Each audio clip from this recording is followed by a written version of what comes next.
से सभा उपस्थित आम पूर्वतन सभापति समीर भाई, आम महिला मोर्चार सभानेत्री ऐश्वर्या आपा एवं आमर मुखपात्र दिलीप भाई एवं उपस्थित आपणकर नेतृत्व नौथुवा स्वीटी अपा एवं मेनका अपा उपस्थित 25 जिलूर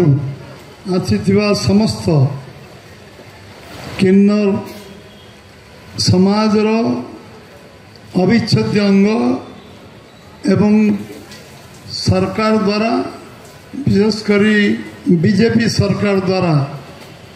कोर्ट कचेरी सुप्रीम कोर्ट द्वारा समस्त संघर्ष करी आज समाज निजक प्रतिष्ठित कर पारुवा जो माने मो सामने बसचंती एवं समाजर अविच्छेद्य अंग से सब प्रकार सुविधा सुजोग मिलू मो दल चाहूँगी आम प्रधानमंत्री चाहूँगी एवं आम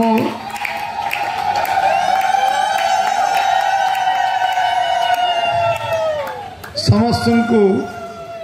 आज गोटे सुजोग आम आपण मान को आगे धन्यवाद देवी। आपण माने समस्ते भारतीय जनता पार्टी रे मिसिया पाई मन स्थिर करछंती। ये 2-3 दिन भितर सबू डेवलपमेंट एवं मु चाहिए जी मु हाँ मारी जे समस्ते समाजर सबू वर्गर समाज सबू समस्ते आम सहित मिशंतु। आज योगदान भारतीय जनता पार्टी को शक्तिशाली करिब समस्त को पुनर्बार धन्यवाद ज्ञापन करुच्ची एवं आपण मानू कृतज्ञता ज्ञापन करुच्ची। आपण माने अनेक कष्ट स्वीकार करी राति किए बाहरी थे सकाळु अनेक समय अपेक्षा करिथिबे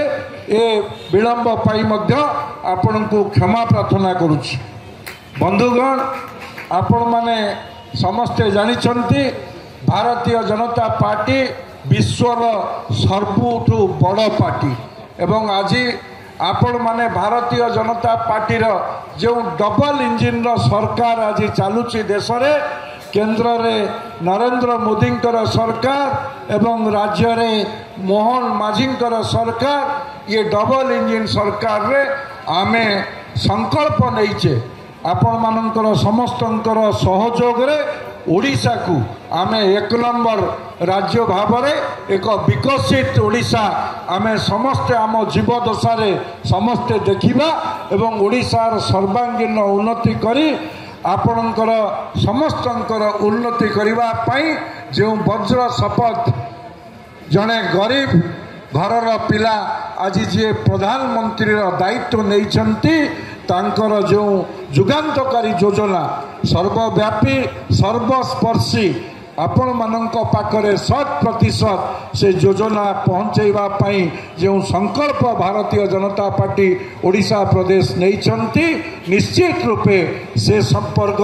एवं से जो योजनार सुफल आपण माने आगामी दिन में पाइबे। तो से दृष्टि मु पुनर्बार आपण मानक समस्त को धन्यवाद जणाई।